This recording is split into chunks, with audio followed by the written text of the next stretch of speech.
Before we start today's episode, Jake's got some news. For the first time ever, this Friday at 10 a.m, we're going to be doing our first ever live podcast from right here in this studio. It's on our YouTube page at Echo of Glory, so head there for 10 a.m, where hopefully we will be toasting a famous victory against West Ham and teeing up an even more famous victory against Newcastle. And if that's not enough, we might even have a former Premier League player, Premier League legend. We don't like to confirm things too far in advance, as his attendance might not be a given. Thanks for that, Jake. So, on this week's episode, we look back at the Man City draw, ahead to West Ham with the Moose from talkSPORT, and we also chat injuries with injury analyst Ben Dinnery.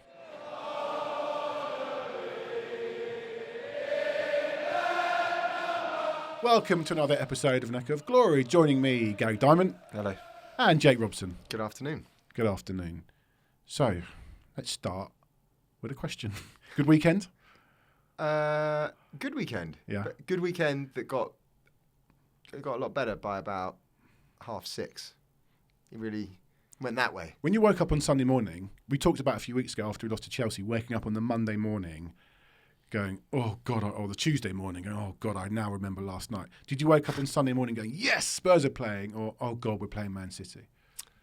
Yeah, the latter. I'm not going to sit here and say I thought we would, get a result. No, the latter being you were excited. What do you mean the former? I wasn't excited. Whatever it was, in whatever order. I just didn't see it. Okay. I thought we'd play like how we play, but I just couldn't. Right. Gary? I was really grumpy all day Sunday. It's hard to believe. I was really grumpy all day Sunday, and I couldn't work out if it was because I woke up knowing that I had a day at home with the kids, or because I was just dreading what was going to happen at 4:30. And I think I was just generally really worried about what was going to happen at 4:30. But it got better. You did get better. It did get a lot better. I think I broke a national record on Sunday. For what? I had 3 showers. Whoa. I'm not sure I want to It's know. all What fine. lovely imagery. So I woke up Sunday morning, shower, went to play football. 1-8 now. You're welcome. Get any goals? I played in goal. That's 2 clean sheets in a row. Yeah. Came home. It was raining. Took a shower. Went out. Took my son to his football match. Pissing down with rain. Had another shower. And I was thinking, I reckon I've had the most showers in England on this today. I reckon you've had the most shower, the Echo of Glory, that you'll be leading the way on Echo of Glory, I reckon. Yeah. Okay. Under what circumstances would somebody need 4? 4? I don't think I'd want to know. Well, there's still time in the day for another activity. If you didn't watch the Tottenham Family game, show. Paintballing,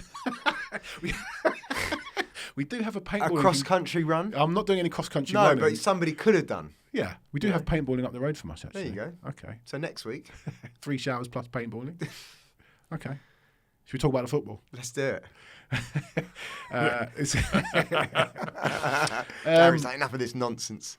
There's no real club news because the 21s and 18s didn't play. 21s had their match against Man United postponed due to a frozen pitch, which is probably a good thing because we needed some of their players in the squad on Sunday. So off we trotted to the Etihad, where we've had some great moments. We've talked about them before.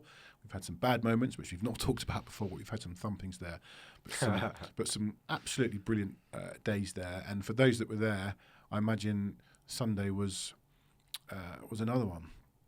But we lined up probably as expected with Vicario in goal, Porro, Emerson, Davies and Udogie left back, Bissouma and, I'm doing this from memory now because I've not got it up on my laptop, Bissouma and Lo Celso, and then Gil, Kulusevski, Johnson and Son. For me, again, it was the Højbjerg question. He didn't start him. He waited 45 minutes to bring him on. But again, line up as expected for you, or what you wanted? Yeah, I thought we played very well against Villa with that lineup, and the result didn't reflect the performance at all. So I'm an advocate of staying with the same lineup that played as well as it did. The question being, was it overly ambitious to go to City with that lineup? But well, it's what you wanted, though. It's certainly what I wanted, and I think, at the same time, I don't see a future for the likes of Højbjerg at the club. We've discussed this, so starting him to me seems a little bit redundant versus somebody like Hill, because that's the only sort of real possible change, and it turned out to be that change. I'd rather see if Hill has it rather than knowing that Højbjerg perhaps doesn't. He doesn't have it.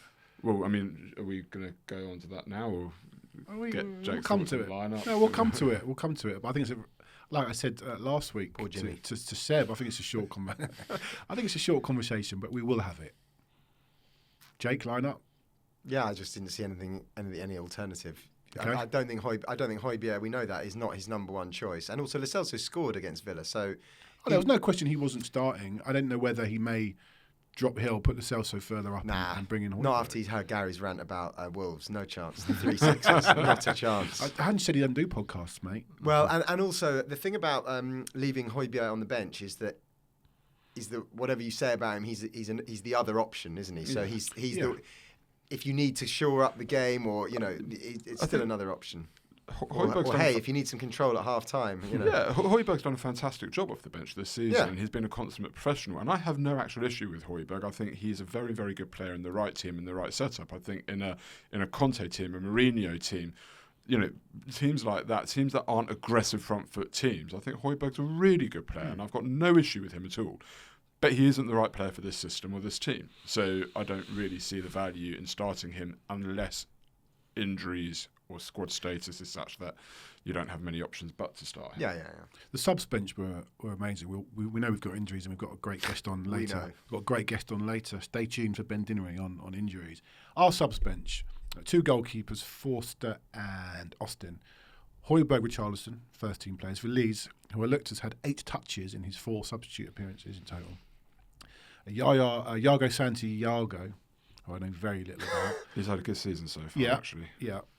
Donnelly, who's had a very good season for the youth teams, and Dorrington, who comes highly recommended from the youth setup compared to the City bench. Phillips. What's funny, before you get on to this, was the comment from our City fan last week that it would be the bench which loses City the game. I mean, and I picked up on that, and I said, well, I guarantee their bench is going to... Their bench wasn't amazing. Well, compare it to ours. Yeah, I will. So they've got the goalkeeper, Gomez, Phillips, Stones, Ake, Kovacic, Grealish, who came on and affected the game, Ortega, Gomez, Bob, and... So Ortega's the keeper, isn't he? Bob and Lewis. Some young players, some very good young players. Hey, they could all start. But the money they spent on that bench, Phillips, Kovacic, Grealish, 100 million. Anyway. Ake, 40 million. Yeah. Anyway, there's about 300 million on that bench. What did it do for them? Well, Grealish came on and scored. Beep all in the end. And apparently, but for the referee, would have had a guaranteed second goal. Well, that will come to. I'll save my rant on that. That will come to. So we started the game faffing about, as we like to do at the back. But again, that's the way we're playing. We've talked about that ad nauseum. We give away a corner from faffing about, and then Gil did ultimately the best thing he's ever done in a Spurs shirt. I know he had that good game against Palace last season, but great turn, and we break and we score. And Son's 1-on-1 with Doku, and I've watched a few City fan vlogs. Stopped. Just stopped. It was just bizarre. It's like, I don't defend. I don't fancy this. I don't fancy chasing Son back. To be fair, I wouldn't fancy chasing Son back, but Doku has the pace to do it. Yeah, it wasn't Son's, but he did look and see Johnson. I was surprised he didn't square it, but I don't think Ederson's the best shot stopper, actually. Son scored a couple of times under Ederson's body in that way. Like, I feel like the ball has bounced off Ederson's underside and bounced up into certainly the one net in the Champions League quarter-final. So we go 1-0 up, then 137 seconds later, it's 1-0. I was out at this point, and I looked at my phone. What do you mean? Where'd you go? I had my son's you game. mean That one was, of your showers, that was pre-shower 2 and shower 3. Right, okay. So in between shower 2 and shower 3. I only know your Sunday by showers now, so... So I looked at my phone. I was running my son's football team, so I couldn't really go too deep into it. And it just said, Son scores. And I'm like, oh, we've scored. We're 1-up. And then I opened it up wide and went, Son scored at both ends. I'm like, oh, for God's sake. But 137 seconds between goals. Do you like a stat on that? Yeah. I'm going to give it to you anyway, even if you don't want it. Is he the first person ever to do that? He's the second player in Premier League history to score at both ends in the opening 10 minutes of a Premier League match after... Can you give me the name? Frank Sinclair. Close. I've got a great Frank Sinclair story that I'll do one day. Gary, just a name. No, I couldn't even think of it. It's going to be a Tottenham player, but It's not Ruddock. a Tottenham player. It's Gareth Barry Wow. for Aston Villa against Charlton in 1999. So How's Gareth Barry close to Frank Sinclair? Did He's I a say Frank it's close? Sinclair. You went Yeah, close. you said the guess was close. yeah, but like kind of like old, Is that old. close? Yeah, not close at all. Be more opposite. Different positions. I mean, they weren't that. They must have been, years apart. Maybe Barry was playing at the end of. Do you think I need to retire as my job as a football Can you statistician? imagine, like, Oh my God, Frank is that your Sinclair job? and Gareth Barry for the first time being compared. They're both going, what's going on here? That is my job. Maybe I need to look elsewhere. Plumber. So it's 1-1, and then we didn't do much, did we? After that, they scored a lovely second goal. Davies went a bit AWOL, and Foden couldn't miss. You think we did something? You look like you didn't agree with that. I think the first half was, we made clear mistakes, and City knew exactly what they wanted to do against us, and we couldn't get out, and we couldn't find the way out because they pressed Royale when he was on the ball, and at times he was trying to do far too much. We are absolutely loath to go long, and I don't mind that, but sometimes you just got to relieve the pressure. But the big disappointment of the first half, the real big disappointment for me was Brian Hill. Yeah. Because Let's have that chat then. Come on. well, you want to give him the chance, and here's a player who's clearly a talented footballer. The question was always going to be, has he got the physicality to do it in the Premier League? But what bothered me most about his performance the other day was in the first 10 minutes, he does, as you said just before, the best thing he's done in a Spurs shirt, which is take the ball under pressure on the edge of his box, turn out and find that out pass that gets us away. And it really was an excellent bit of play. And off the back of that, you should have a player that is now brimming with confidence, saying, right, let's go, let's do this. From that moment on, it has to be one of the single worst performances I've seen in a Spurs shirt. Wow. And there have been a few. And he's been going to Spurs a long time. Home and away. It really was. It just highlighted that I don't think this kid is ever going to make it in the Premier League. And it's not even just that City got on top of him and they physically dominated him. And yes, he's up against Kyle Walker, who's one of the best right backs the Premier League's ever seen, and physically very domineering, particularly against a guy like Hill. So you could mitigate it and say, well, Kyle Walker's up him all the time. He hasn't got a chance. But then you see an opportunity. I think it was with the score at 2-1 City coming towards the end of the first half. And it was I see. Silva. You're going to die on this hill. It was Silva who misplaces a pass. Yeah. And Hill, for the first time in the whole game, I think, actually collects the ball without a City player within 5-10 yards of him in an attacking area. This is where you come into your own. You've done something great. You're full of confidence, or at least you should be, right? But this is where you come into your own. You've got what I would consider at this level to be a very easy pass to Son as one option. The other option, and I took a freeze frame I showed you, is that Ederson is miles off his line. Yeah, you sent me a freeze frame. I think sometimes No, I've watched it. It's not even just a freeze frame. Okay. Ederson takes a bit of time. He's backpedaling fast, right? If Hill takes that first time, or even on that second touch, gets it out his feet and pings it, a good player, a properly good player. I don't even mind if they don't score. But to see it. You got to see it. Yeah, he ended up doing nothing, and that was the moment for me that his Spurs career died. I was like, nah, this is It's not easy good to enough. sit here and say that, but you sent me the but freeze frame. okay, No, but he had even if options. you don't take- He had even if you don't options. take the chip. At the time, watching it live, I didn't see Ederson off his line, but I was screaming, Son, Son, Son, and the guy hasn't done it, right? He couldn't hear you. That was the problem. Yeah, I mean, I was watching it on TV, but I mean, everybody saw that pass to Son. It was an easy ball. It's even on his left foot to make that ball. Like, you've got to make that pass. Son went mad as well. Absolutely ballistic. And that, to me, was the moment where it was just... He's not got it.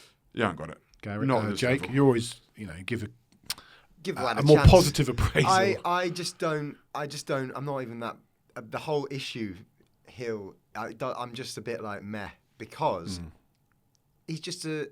I don't know. Nothing against the lad. The squad player. He's just filling in. He's filling in a gap, and at the end of the What's day, the point? but there's as in between, whether it's him or a youth team player that comes in and doesn't maybe do any better or any worse. Like I just think he's there to fill a gap, and the reason why Ange just picked him is because he's the closest player that we have, I guess, who's available to play on the left. He's got Kulusevski out of position. Of course. He maybe has. I don't really know if Lo Celso is actually playing out of position or if that's his best position or. He's a sort of square peg in a round hole. I just think that it's. I'm not going to lose any sleep over it. In the sense that, like, right? But this is the point: is when you have injuries, and managers will always say players have to be ready to step up. They have to be ready to come into the team and take their opportunity. And you take a look at somebody like Lo Celso, who is grabbing that opportunity with two hands to the point where it's like, I'm not going to suggest for 1 minute that he stays in the team ahead of Maddison, but to the point where he is actually now somebody that we can look at and say he has a place in this team, in this squad. And if Lo Celso was starting any given game, you'd be like, fine, that's okay. Yeah. Right? This was an opportunity for Hill. Villa, he did okay. Villa was his first start. He did okay. Yeah, it was also Lo Celso's first start. I didn't think he impacted the game, really. He did okay. But I get, he's playing because of injuries and because of the situation. He's also up against Kyle Walker. But he's playing. But so what? Like, you've got to be tested at the top level. Can you do it or can you not? Well, and as much as up against Kyle Walker, I'm not even looking for him to necessarily impact the game hugely positively, but I'm just looking for him to not be a weak link. And he was a serious weak link in that first half. For me, that's a long way of saying we'll probably agree he's not good enough. Yeah, I think he's got no place in the squad. I won't be upset when he gets sold. He's not my abiding memory from the game. What is? It's my abiding memory of the first half because I was furious. Well, I want to read you something that Barney Ronnie, who I think in The Guardian, you can say what you want about The Guardian. I don't read The Guardian because it's this or that. Barney Ronnie Who says is that? people. What do they say? It's this or that. He's brilliant, Barney Ronnie, and he was at the game and he said this of the first half. Tottenham Hotspur really, really shouldn't have been able to come away from this injury-ravaged, at least someone said it, trip to the Champions of Europe with a point. Certainly not after falling behind twice, and even more, certainly not after playing in the first half like a team intent on walking the opposition backwards into their own goal. Yeah, we were trying to give them a goal. That Doku, when Davies is not the best one-on-one defender, and he just allowed Doku to walk up to the edge of the box and he hit that great shot to hit the bar. Anyway, we go in 2-1 down at half-time. And by the way, can you think of any other shots that have hit both the bar and the post? No. I don't think I've ever seen it. It hit the bar and then the post. I'm sure I've never seen Lucky it. old Spurs, eh? I have to say, though, Also, sorry, on stats, does that count as hitting the post? Just one, okay. All Oh, right. does it? Oh. I think of the 3 goals, the second was their best, wasn't it? What is a wonderful goal. And you're going to go away to City, and they're going to do that. You're going to do that, and if you come away having conceded a really good goal, goals like that, then yeah. Well, no, you accept it. They're a fantastic team, and that was City prime. Yeah. Defensively could have been better, but you watch a goal like that. That's prime City. And it I don't know. I don't even know if it's made any worse by the personnel in our back four. That could well have happened if it happens. If they're all playing. When they play like that and they move the ball like that, it can happen. And when you go to City, if they score a couple of goals like that, you go, they're just phenomenal. Yeah. But when you concede a free kick, that was a needless free kick. The first goal was obviously that does 10. How many times out of 10 does that happen? But it was a needless free kick to go in the first place. and we've done the same against Villa. Exactly. Celso just kicked him over for no reason. Which is exactly what he did in the Villa game, didn't he? Yeah, well, it was clearing our lines. Yeah. It was clearing our lines, and we didn't get a good clearance, and it's resulted in a free kick that they end up scoring from. We can't afford to do that against West Ham on Thursday because they're insane from set piece. But when you see goals like that, and then the third goal, that's not how you can't do that. Let's do half time first. So if you saw Decky's post-match interview, he basically said Poch was, oh my God, I've done it again. Postecoglou, Ange was really, really angry. Yeah, which Ange also, they asked him about that, I think, and he sort of clarified. He didn't say, I was smashing teacups around the room. He went down the route of, I just wanted the players to believe in themselves a bit more. Now, maybe he was really angry at them, but in a more... He said it wasn't about the way they were playing, it was more they needed more belief. And actually, it gives you a little insight. Let's say that what Ange just said is true, and that is why he was angry. That gives you a little insight into Ange's his mantra and his way of thinking and the way that he wants his players to play. He's angry if they don't believe in themselves enough. How much must that give you a lift? Right, the manager wants us to believe. You're going to believe in yourself a lot more if somebody's getting angry at you because they don't think you're believing in yourself enough. Yeah. How inspiring is that? Yeah, very. It's an interesting one because one of the things we were guilty of in the first half was actually overplaying and almost believing in ourselves too much on the ball. So I don't think he meant it in that way. I think he meant it much more in the way of step up on them, get up on them, pressurise them, and believe that you can, and don't be afraid of them coming in. Because on the ball, I think he's got them instilled in the belief of we're going to keep the ball, we're going to try and do what we can.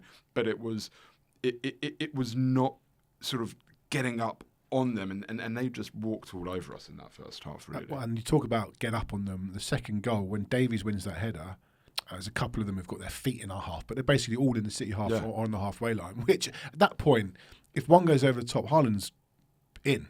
But it never happened. It never happened. Because we're up on them, and because you're cutting the ball off at source. Same against Villa. Diaby and Watkins very rarely got in behind us, because that's what everyone was saying. We got Villa coming up, we got City coming up. Good luck with that high line. Yeah. But they didn't But fire balls over the top. and you're cutting the ball off at source, then it's not an issue. They're redundant, right? And Haaland in the second half was basically redundant. Didn't see him. Literally didn't see him, because the whole thing changed. Yeah, so Davies wins that header, falls to Son nicely, puts in the Celso, who... Another turnover, though. How many goals? We've talked about this before. Sometimes the ones it was Sheffield United, wasn't there? I think there was one against Fulham. They were higher up, but still, doesn't matter. You turn over the ball, and within 10 seconds, the ball is in the back of the... That was Klopp's mantra. Was win the ball high up, and a team that is in an attacking formation, suddenly you can't switch, and that's basically what happened with City. Davies wins it when they were looking to get out, and they're on the front foot, and bosh, you're in on them. I'm not going to say when it's on, some players you're like, the moment he puts it on his left foot, he's scoring. I'm not going to put Lo Celso in that bracket quite yet, but the moment he puts it onto his left foot, you knew we got a real chance here. And we talked last week about, I think he had 69 appearances, 59 appearances for Spurs, 2 goals, and you said, give him a minute. He's had another game, good game. He's got 2 goals in 2 games. You can't ask for more than that. But it's more than the goals. He was influential on the pitch. Again. He commanded the ball. He took the ball under pressure. He used the ball well. And he had I don't know his game stats, but he was... I think I was saying at the end of the first half, only a couple of our players come away with credit, but he was certainly one of them. And by the end of the second half, the players of the match for me were definitely Lo Celso and Kulusevski, just manned up in a hell of a way. And that's not just about his goal. He was fantastic throughout the whole game. He was a real problem for them. The deck he had, Spurs called it now. We'll come to Kulusevski shortly. 3-2 to City. Bissouma...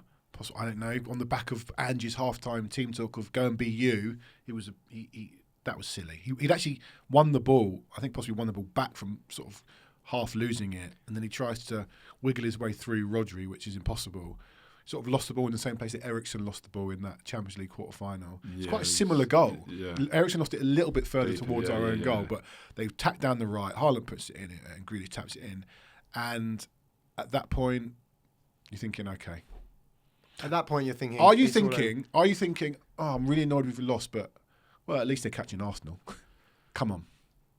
No. Because the WhatsApps I'm getting through, and I'm kind of thinking the two going, well, at least it's 3 points for City. No, I'm thinking, firstly, we're going to lose, and we didn't, and we really came and gave it a shot, and we didn't actually look like we were going to lose, certainly not late on in that second half. And secondly, goodness me, nobody gave us a hope in this game. And again, we could have come away with something. How disappointing that we could have come away with something and we've given it away on that. But it reminded me of, as I was saying, a goal that we've scored this season, losing the ball. Okay, he didn't do the best thing, but we've done it to other teams. So it happens. And also, I've said this before, Klopp had it at the beginning, Pep had it at the beginning.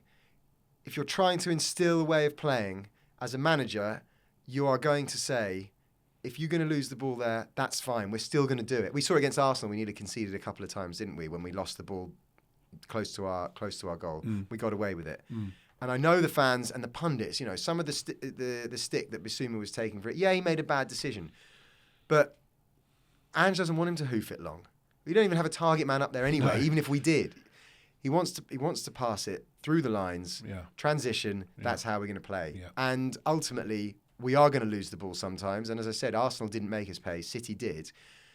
But you know what made me think? If we had lost, we've come away with them scoring one really good goal, a freak of a known goal, really. Okay, it was a bad free kick, and a goal we've given them. Yeah. It could have been a lot worse. You couldn't have turned around and said, goodness me, City have absolutely done you over there. They've scored 3 goals. They played you off the park. You could have done in the first half. Yeah. You could have done in the first half. Yeah. But I think there's no point talking too much about what Bissouma did. For me, it was silly and reckless, and there's a point where it's too much. He took the ball down brilliantly, protected it initially very, very well. And you just got to play percentages sometimes. But my point is, it'll happen again. It will probably happen again. We just have to. But hopefully it won't, because there's a time to beat players and there's a time to pass around players, and that, you know, he could have passed out to whoever it was on the left touchline, and you could have played your way out, and that would have been the more sensible thing to do.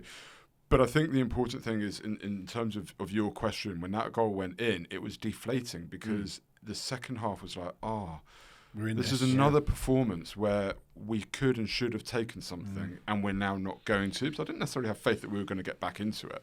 But I did have. It's weird. At 2-2, I felt we could go on and win it. Of course. At 3-2, I was like, we're going to lose. Before we talk about the 3-3, Jake, 2 things you said. How many goals have we scored from turnovers? That we've scored? Well, how many goals have we scored on the back of... I can't give you that. But what I can give you is... pressures resulting in turnovers this season.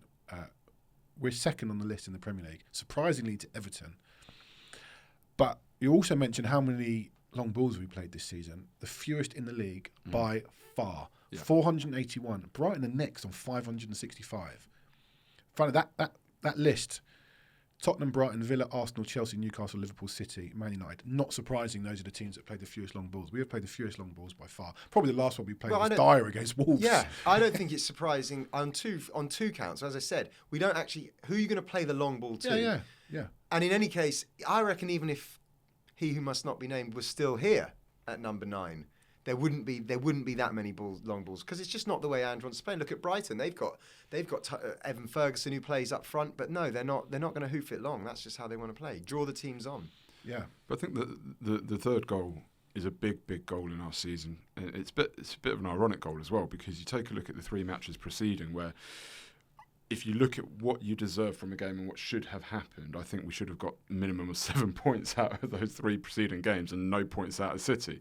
And I'd much rather it happened that way, to be honest. But it is a huge goal, because to go 4 games with defeat, even with the extenuating circumstances and all the mitigation around that, is a hard hit for a squad. But to go up to the champions, one of the best teams in the world, know that you've come away at half-time going, whew, okay, we've got away with one and we're coming off at 2-1, and then come off the pitch having won 2-1 in the second half, is a big thing. And I think that's huge for confidence, huge for belief, huge for the games that we have coming up. And I just feel like it is a big moment in our season. I agree. Although I don't necessarily think that confidence was down. Not by the way we were playing. I mean, I just think that... I know Ange said it... I think he said it at Wolves, we were struggling a bit on confidence. But I feel that was more to do with suddenly losing all those players for the next game after Chelsea. And because we didn't look like we lacked any confidence playing against Aston Villa. But it's belief, never say die attitude...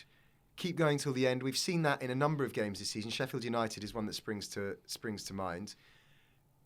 I mean, the fans said they wanted to see more from Brennan Johnson. Talk to me about that cross. Lovely cross.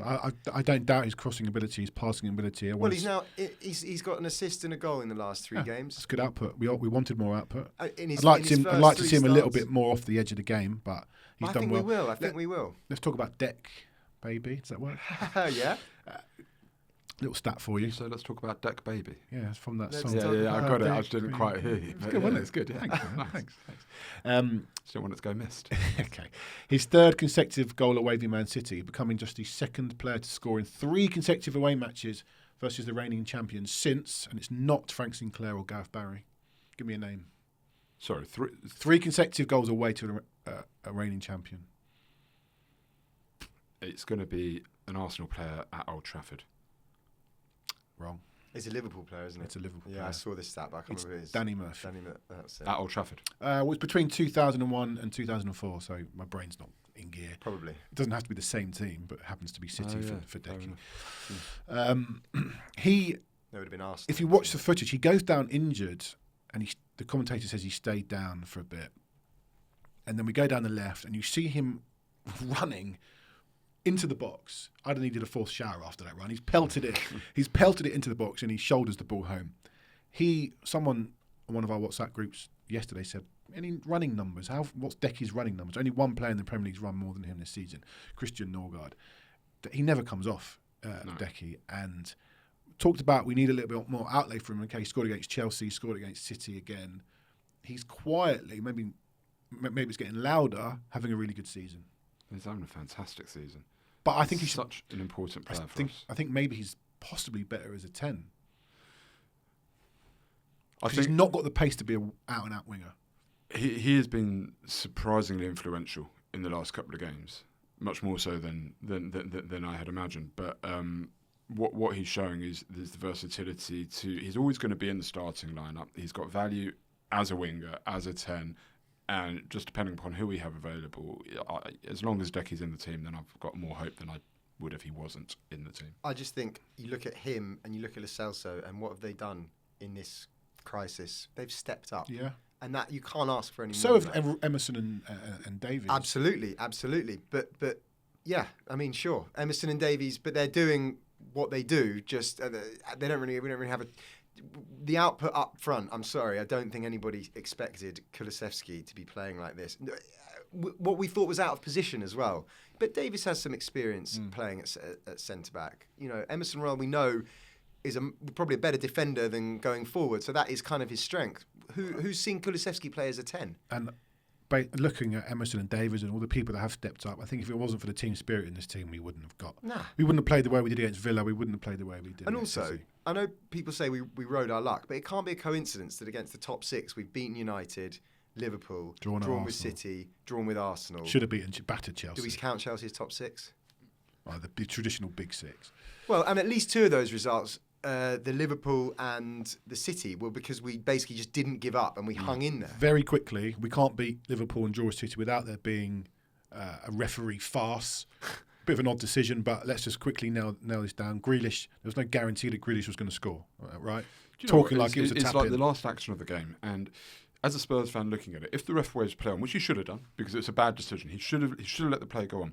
If he lets the play go on and none of our players catch Grealish before he is anywhere close to the box and brings him down if they can't win the ball, I'll be screwing. Yeah.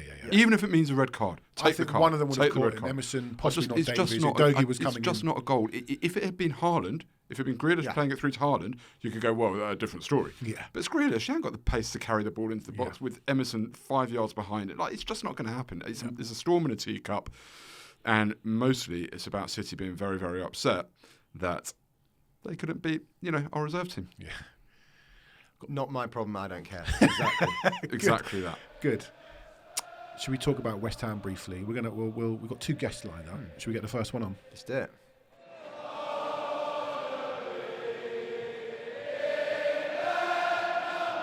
Delighted to be joined by Ian Abrahams, aka the Moose, broadcaster and West Ham fan. Ian, thanks so much for joining us. Thank you. How are you? Yeah, we're good, thank you. So a good start for West Ham. Cruise through their Europa League group on the back of winning, as you said, off a European trophy last season. A bit of a mixed bag in the Premier League, but still in the League Cup. How's it going from your point of view this season? It's going okay. I mean, obviously, it must be a real privilege for you to speak to somebody whose club have actually won something in recent years. So, we have a trophy that's got something apart from dust, which is, a big thing. And Prague was great. Off the back of that, I thought we might struggle. But to be fair, started well, had a bit of a dip, come through our Europa League group. But the style of football is not what you're enjoying. So you're enjoying the style of football. We're more getting sort of the results. I mean, certainly in Europe, we're getting the results. Premier League, 9th place, doing okay, not suffering what we did last season, whereby relegation, it wasn't really an option. But I mean, it was looking dicey at times. Would I swap my trophy for your style of play? Absolutely not. but it is interesting, Ian, because to me, West Ham feel like a club that are primed to go to the next step, but something needs to happen. Now, I'm not sure what that is. Is it in the boardroom? Is it at management level? Because it feels as though that European trophy is masking some of the issues there, and yet you've got this club that you see the likes of Brighton ahead of them. So how do West Ham go to the next step? What needs to happen? Depends what you're defining the next level as. I mean, what do you define it as for West Ham? Well, like Spurs, I wouldn't say that West Ham are going to win the Premier League anytime soon. Of the two clubs, Spurs probably will win it before West Ham, if indeed they win it, at all. So it's just about trophies, and West Ham had to wait 43 years to win the trophy last year. So it's not like every season West Ham do well, but they've become very much a cup team under David Moyes. I think the problem West Ham have got at the moment is they're at a crossroads and they don't know where to go. Manager's contract is up at the end of the season. To my knowledge, right now, there have been no discussions about extending that, so I can only assume he's going to be going. However, I think West Ham needs to be careful what they wish for, because last time they got rid of him, they brought in Manuel Pellegrini, which was an absolute disaster, and then had to get David Moyes back to fix it all again. At boardroom level, obviously, 2023 has been a tragic year with the loss of both David Gold and his daughter Jacqueline. And I don't think any of us will know what the strain was put on the likes of David Sullivan and Karen Brady because of that. Do I think that they'll be around for the long haul? I don't know.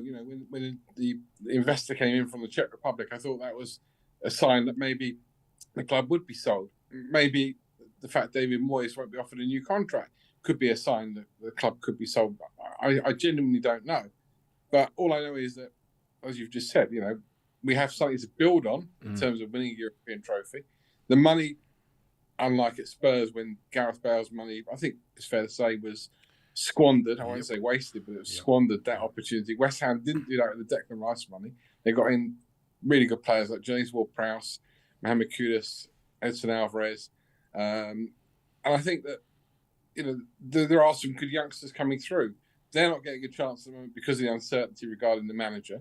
Is that because of the uncertainty regarding the board, or is it completely different? But one way or another, it has to be kind of sorted out sooner rather than later. Otherwise, West Ham will squander the opportunity that they had building off that European success last year. Yeah. Moose, I was actually at David Moyes' press conference last week, and he said that in the moment he's trying to level out the club. I didn't really know what he meant by that. Do you know what he means by that? I know obviously last season in the Premier League wasn't what the club wanted, but obviously Europe was fantastic. Yeah, how does he sort of, how do the fans kind of see him go? I mean, you're talking about him not even being there next season. The fan base is incredibly split.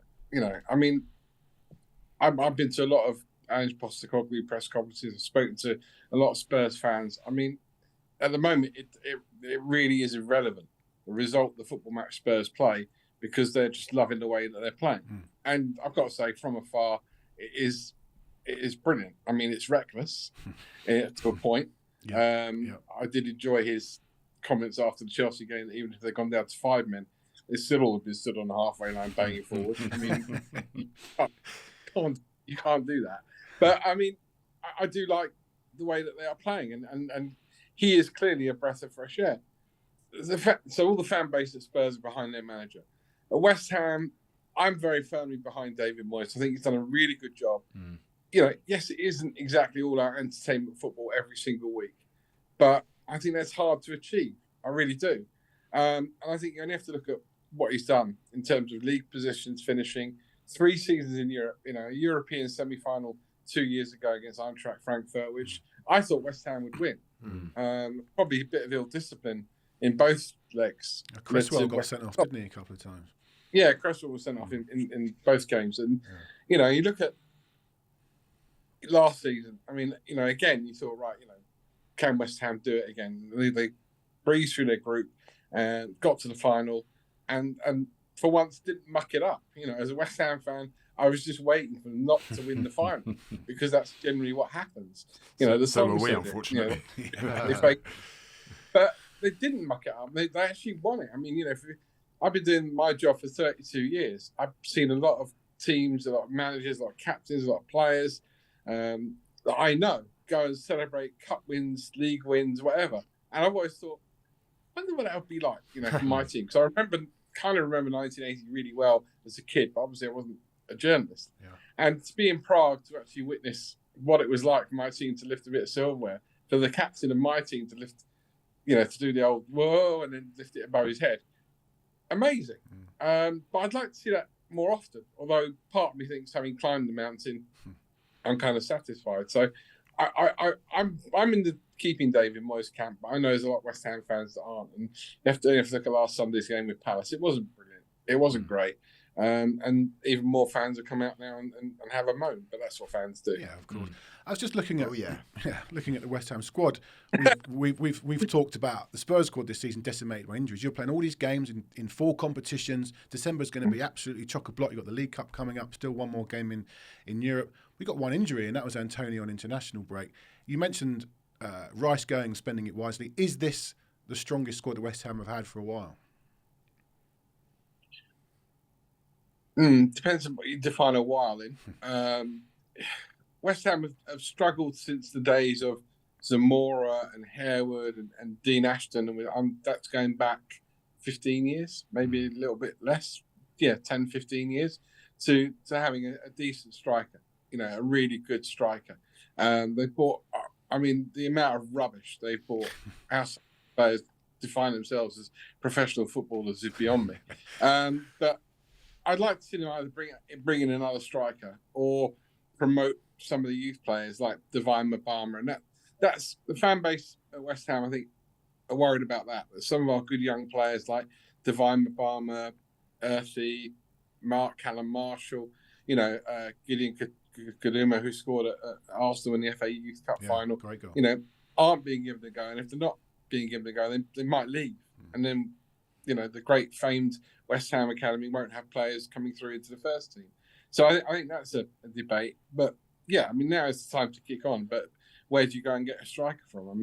Spurs had a pretty decent striker until the summer, and then he sold him for 100 million quid. Yeah. He wasn't coming to you.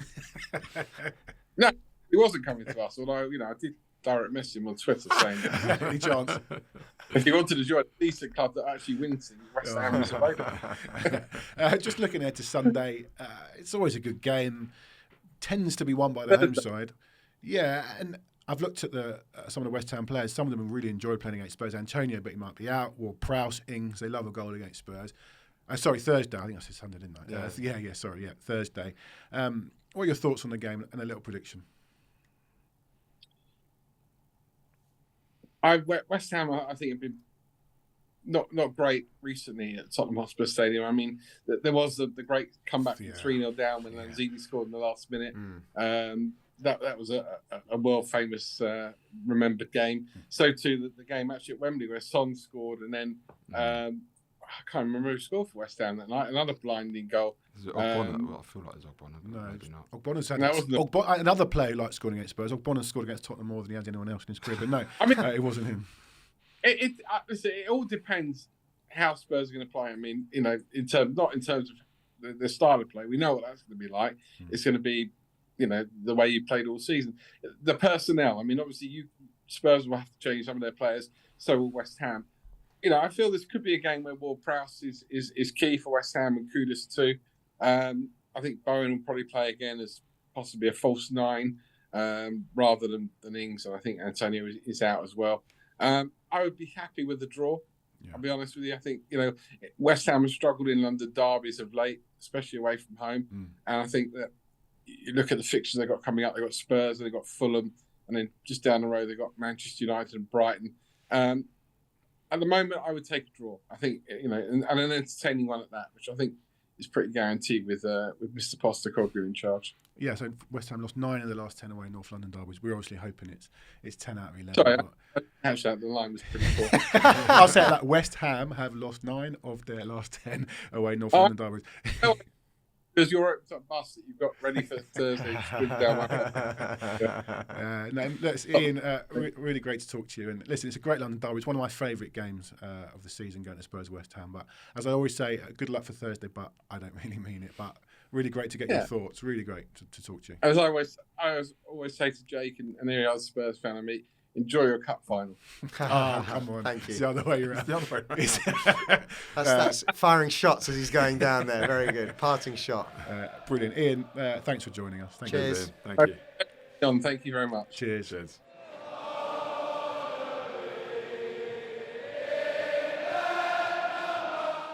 mate, the Moose. Everyone's mate. Everyone's mate. Didn't you say you saw him recently? I saw him at a local petrol station. Now we're mates. Next time I see There him, you go. I'll say hello. What's it going to be? Moose, fill up my car. On those big bucks you get to talk sport. Big game Thursday. Big game Thursday. He wasn't so confident. I'm really confident. I feel like this team, since Wolves, a couple of tweaks, has been together. Romero will come back in. That's probably the only change. He might bring Højbjerg in, but the only Come in for Royale, yeah? Rather than Davies. I think you have to because you've got to play Davies. Otherwise, you're playing someone out of position, left-sided centre-back. So I think it'll be It's an Davies. interesting one. Although West Ham are killer from set pieces. They've scored the most headed goals this season. Between Romero and Davies, they haven't covered themselves in much glory at set pieces. So No, but Emerson's not that tall either. They scored the most goals from crosses, and I think the most headed goals in the Premier League this season. Here's a stat that's going to probably fall by the wayside at the weekend on Thursday. We are one of only 2 teams not to let in a goal from a corner this season. Oh, right. Along with Wolves. And Interesting after we James played West Ward-Prowse, Ham. Thomas Souček. Yeah. But it's Can't wait interesting for after we played West Ham in the pre-season and scored 2 goals, conceded 2 goals from corners against them, and Ange said, well, that's my fault, mate. We haven't practiced them. That's a great point. So hopefully we've been practicing them. So it's a really big game. As I was saying, I feel like this team is now, they've played together 3 or 4 times. And I feel like they've got better as it's gone on. Wolves was poor. Villa was good. We should have won. City was brave and naive at times, but it was Ange. That's the way it is. And they got a brilliant result, and that would have lifted them. When we come to the predictions, I think we're all going to predict a home win. But we have to win. I think we will win. But it's so important for... How important is Romero coming back? But how important is it for... We're not going to get any other players back now for after Romero, right? Sarr might come back. Romero's obviously key. We're not going to get any other players back now for the next probably 4 or 5 games. This is the team. So how, in a way, all these injuries, it's a terrible thing, but it's so important these players have been playing together for the last 3 games, and they're going to have to now for the next 4 or 5. Yeah, I think Romero obviously comes straight into the team. He probably is in place of Royale. The only other question is whether it's Højbjerg or Hill, or if Richarlison has enough minutes in him to start. And if he does, then that's the one he plays on the left. In terms of the game itself, I think we'd all be very disappointed if Spurs don't win. I think the only trap that I can see us falling into is, again, starting like a house on fire and just not killing a team off. Going 1 up, and we've gone 1 up in I think every of these games, the last 4 games, we've gone 1-0 up. And in each of those games, we've been pulled back. I think we avoided becoming the first team in Premier League history to go 1 up in 4 games and not win any of them, and lose all of them. Yeah, that would have been a very Tottenham stat. Do you think if I don't think Højbjerg will start, but I don't think it's even an option because how does the team then shape up? If he does, yeah. Where does then who's playing on the left? Well, you play Johnson on the left, you play Lo Celso on the 10, you play Kulusevski on the right, as we did in the second half the other day. Yeah. I think he's going to do that. Do you? Yeah. Interesting. With Højbjerg I also think, I know you said that this is the team. It's not ideal, is it? Having had the same team against Man City, you would want to bring in some fresh legs. We've only got one, but this is what I was going to go and say. If Was what I'd love to see is us start in the same way as we did against Villa, in the same way we did against Chelsea, but actually take our chances, blow West Ham away in half an hour, because if we play like that, it is possible to do. Yeah. We could get 3 goals up, always dangerous against West Ham, but we could get 3 goals up and then have the opportunity. Do we even have the opportunity to rest players? I don't know, based on what's on the bench, as you said the other day. But let's get ourselves that lead, put the game to bed, and just be able to have a bit of a, never rest or relax, but save our legs for the game, the really tough game against Newcastle. I think Sunday. he wanted to do this against Luton and Villa, get early goals. And then it changes the way the opposition have to play. And West Ham, if West Ham, they won't come out. If they have to come out, we'll kill them. But we can beat teams when they don't come out. Like West Ham can sit deep, fine. Go and get that early goal, force them to come out, go and get another one, and then another one. We could, if we take our chances and we play like we did against Chelsea and Villa at home, if we start like that, we could destroy them, and West Ham will have to hang in there in the same way we had to hang in against City. So you never quite know. City didn't take their chances, look what happens, right? But if we start in the way that we can and should, and I hope we will, and we take our chances, this game could be put to bed in half an hour. I'm not even joking. It really could be, and I hope that's what we do to them. Also, I'm actually quite worried that West Ham will be able to freshen up their starting 11 way more than we will. Yeah. And also, having had that comeback against City, to go again with basically the same team. Also, but that's what I was saying. I think that's a good thing that, in a way, we. No, I know what you're saying, but you're saying as in momentum, you carry on, just right, go out and do it again, lads. I just think in this case, you would ideally maybe, I mean, as you've already said, you'd ideally want somebody to come in and replace Hill. Is he going to change? Because if you do that, you're changing the way we've played in the last. I know. I just feel on the back of Sunday. So you've talked about Kulusevski. So now we're saying, well. Yeah, you've done really well there, but actually you now go there. But it was still with the same personnel. Do you get the same out of Lo Celso? I don't know quite what it is we're getting out of Lo Celso as in that position as opposed to a 10, but we're obviously getting something maybe a bit different. Look, it's good that he's coming from deep a bit more, I think, and he's kind of... It's good that he can move into different positions, and I think having almost the same personnel is a good thing at the moment. If we had 4 players coming back, Maddison, Van der Ven, it would be great. But at the same time, on such a short period of time on the back of that game, I almost feel like having the same players available. I think Hill will get another go. Okay. And it's last chance to Leon really, because he just needs to show what he can do. And I Is don't he think over the hill? I don't think it would be the wrong move for him to have another go, particularly at home to a team like West Ham that want to put away. And if he gets that go, I hope he does step up and actually impact the game. Yeah. Get on pens. We've got who? Hill. He took a good pen. Yeah, we are one of 3 teams not been awarded a penalty in the Premier League this season, along with Everton and Bournemouth. It's a stat zone here today. Stat zone. You should do it more often. Someone's prepared the notes for the commentary team on Thursday. So we've got no one coming back. Romero coming back from suspension, and Charlison has sort of come back, and Postecoglou said he might get 5-10 minutes against City. Who knows how much he can get. West Ham have got 1 injury. As we said to the Moose, that was Antonio on international duty. Should we talk to a man who knows a lot about injuries? Mm-hmm.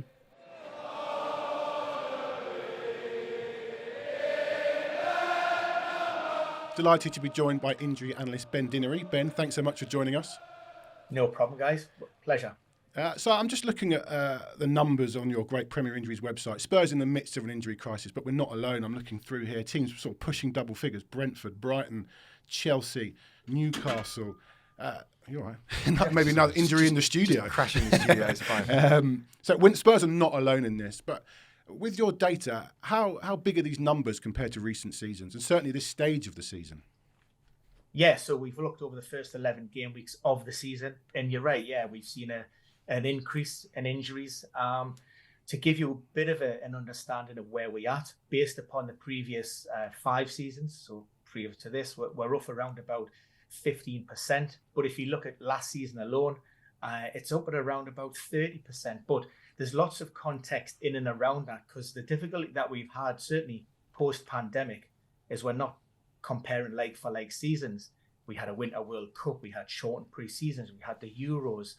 So it's very difficult to look like for like, which is why we've got that more of a long-term sort of understanding of what's been happening. But again, and while those numbers might not seem, excessive, if we look at specific injuries and we look at hamstrings in particular, which, there seems to be a very high prevalence of hamstring injuries at the moment, then we see based over the last 5 seasons, we're around about 96% up typically on where we would expect to be, over the same sort of period over those 5 seasons.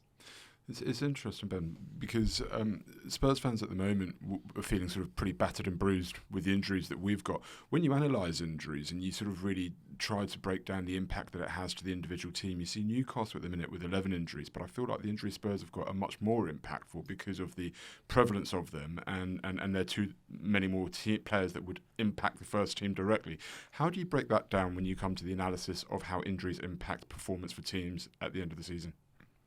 Yeah, very difficult, and it's quite subjective, and I don't think there's one sort of magic bullet that we're able to offer to really sort of level that playing field. But what we tend to do is we look at a rolling 3-season average on minutes played in terms of Premier League minutes, and also maybe if they're involved in European competition, particularly Champions League. So if a player tends to play, 75% more or more of those minutes, then they may be classed as a Category 1 player.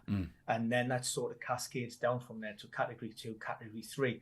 In season, it's a little bit more difficult to ascertain, the impact of certain players. So, and you make a good point. even as a Newcastle supporter, I thought our numbers were particularly high this year in sort of comparing to recent years. But when we looked at last season, we're actually, in terms of our incidence levels, we're actually down on where we were over the same period. However, last year, those injuries were affecting probably the majority of those players were on the cusp, on the fringes of that starting 11. The Paul Dummets, the Emil Kraft, the Matt Ritchies of this world. Whereas this season, we've been hit quite hard. And I know you said, about your Tottenham and Newcastle leading, but we've been without Callum Wilson and also Alexander Isak for long periods. That leaves us without a recognised centre forward. At the back, Sven Botman has been ruled out. That's brought Jamal Lascelles, who's in from the cold. So, we've had some big injuries in there as well to contend with, and players who are really been pivotal to our success, both the second half of last season and the beginning of this campaign. Ben, I don't want to put words in your mouth, and you haven't said this to us necessarily, but are we maybe seeing, a lot of people have said, in the last couple of years, there's too much football. I'm not asking you to say whether there is or there isn't, but basically players are getting injured more often, and you've sort of suggested why, but I mean, is that part of the problem? The basically the amount of football that's been played in the last year or so? Yeah, and not just exposure. When we talk about the number of games played and minutes played, we talk about that in terms of exposure. The players, and the more minutes the players are exposed to, the more likelihood or chance they have of picking up an injury. But in addition to that, what really sort of exacerbates any issues that's going on is the periods between those games. So, ideally we're looking at maybe a 72-hour rest between fixtures, ideally in optimum recovery levels, but sometimes that just isn't possible. So we're seeing these congested periods, which we do in and around, the festive program, which is why we see that high sort of increase in that spike in injuries around this time. And the problem is it's not just one, there's not just one factor that's contributing to this. There are several issues going on, which makes it very difficult to manage, and why, despite the advances in technologies and GPS and assessments and bigger squads and more money and bigger backroom staff, we're still seeing injury lists and player absences, go through the roof. Ben, our next opponent's West Ham are in Europe this season. They're still in the League Cup. But they've got one injury, and that's Antonio, who got it on international duty. Spurs, we were talking all pre-season about how we've got no Europe. Went out the League Cup early. We've got loads of injuries. So in my head, there's no rhyme or reason as to why we've got so few games, we're getting injuries. Newcastle, they're in all competitions. Well, they're in Europe. They're a high-press team. They run a lot. Spurs play a high line. They're a high-press team. Do you see anything in the data there that maybe teams who, I wouldn't say work harder, but maybe press harder, have a high line, they may get more injuries? I think it's easy to look at those headline numbers and see, the team X has got 9 injuries and 10 injuries, but you really need to maybe drill down a little bit and understand the mechanism of each injuries. And let's not forget, football, first and foremost, is a contact sport. So there are elements of luck involved in that, regardless of how good your players are, how robust they are, how physically they're able to handle the demands of football. And you don't play Matt Cash every week. Matt Cash, yeah. But, you just pick up injuries because that's where it is. If we look at Newcastle, so you mentioned that in terms of our pressing and our running stats, which are off the charts, in effect, one of the biggest risk factors, particularly soft tissue and muscle problems, is fatigue. And we used to hear Arsene Wenger talk about players playing in the red zone, and those players who maybe you're at risk or certainly more susceptible to picking up injuries the more you're involved in games. And we have that issue at Newcastle now, where I think we named the same starting 11 for 3 times in the same week. There was no substitutes against Paris Saint-Germain. Yeah. And anyhow, just doesn't have the ability to be able to rotate, or certainly maybe doesn't feel that he's able to put, replace those players on the pitch with equally, but just don't have the depth because of those injuries. And so ahead of every game, there's decisions taken behind the scenes. A lot of those decisions may be player led. How are you feeling? Are you comfortable? Can you dust yourself down and get out there? Do you feel okay? And of course, when things are going well, confidence is high, you're riding a bit of a crest of wave, players are prepared to put their bodies on the line. But sometimes, that come back to bite, and it's to the detriment of both the player and the squad. Yeah, and I can't let you go without talking about Sunday's game. The two most injury hit squads probably in the Premier League go head to head at Spurs. Quick thought on that one? Big game. Look, I'm just hoping that we get through. We've got a game midweek first and foremost. That's the main thing. Get another 3 points on the board. Things are going really well here on Tyneside. Eddie Howe's turning himself into a little bit of a legend. Players are willing to fight for him. So, yeah. Go on, prediction. All good. Go on, prediction for Sunday. 3 points. 2. Exactly. It's been a bit of a mixed bag for Spurs against Newcastle in recent years. It's always a great game. Ben, as I always say, good luck for Sunday, even though I don't mean it, but good luck to both teams maybe to get some people back from injury. And great to talk to you, Ben, on the injuries and on Newcastle. Thanks for joining us. Cheers, Ben. Thank you. Thank you. No Cheers. problem.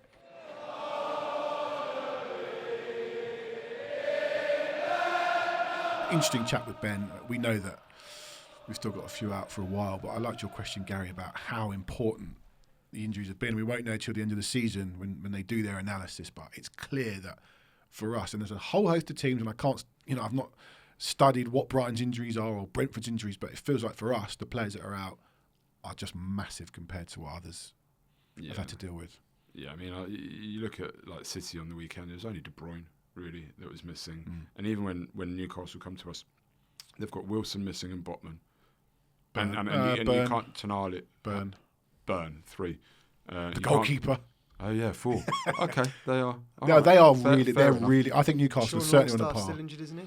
He's possibly back, and Wilson's possibly back. Okay, their so midfield they is actually do pretty it. desperate. They're really hitting Yeah. Newcastle. To be fair fair, enough. yeah, Fair enough. They But seem to be then, coping better. I mean, it makes it's not. they that are coping really well They with are it. coping, but I also don't think it's that surprising because of the season that they had last season. They didn't really. They brought in Tonali, and now they can't use him. They haven't really. They've strengthened in defence, bringing squad players. It's the same guys having to do it all over again. It's very difficult. I just thought it was a really good chat with Ben, and also with his Newcastle hat on. Maybe we just need Good to to get talk to those him. players some inhalers. Well, like it's Klopp. Is that what you're saying? You've lost Jake there. You've I'll lost. say nothing more. I got it. Right. Okay. I got it. Right. Quick look again ahead to. Keep losing what day it is. Thursday. Yeah, you will by the end of this week as well. Yeah. With all the football. Prediction for Thursday night. I'm going to say 2-1. 2. Tottenham. Okay. 4-1 2. Spurs. Gary's 4-1, 3-0 up after 20 minutes. Happy days. Yeah. One of my favourite videos I used to watch when I was a kid was Spurs beating West Ham 5-0 in the League Cup game. Lovely. Go on, do it. I'm gonna. Go on. Yeah. Go on. I think we're gonna. Here he comes. I think we're gonna pump them. So 5-0 on corners. Wow. Yes. No, I'm gonna tone that down a little and go 3-1, but with the potential if it is 5-0 to edit this, cut this, and post it all over social media to say that I predicted it. A couple of things. Watch out for me and our new guy Joe outside the ground on Thursday. We'll be trying to collar you for some Spurs content.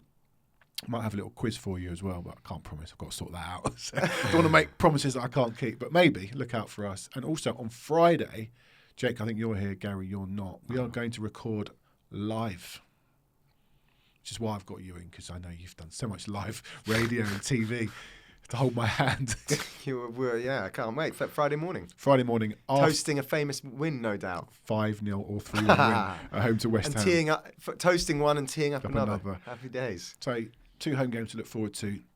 So yeah, we're going to record live on Friday. We'll have Stats Ali with us. And another special guest And another special guest of Premier League fame. Your Premier League fame, but I'm not going to say who it is in case he cancels. So, gents, he's hoping for our predictions to come true on Thursday, and Jake, I'll see you Friday. Gary, see you next week. And up the Spurs.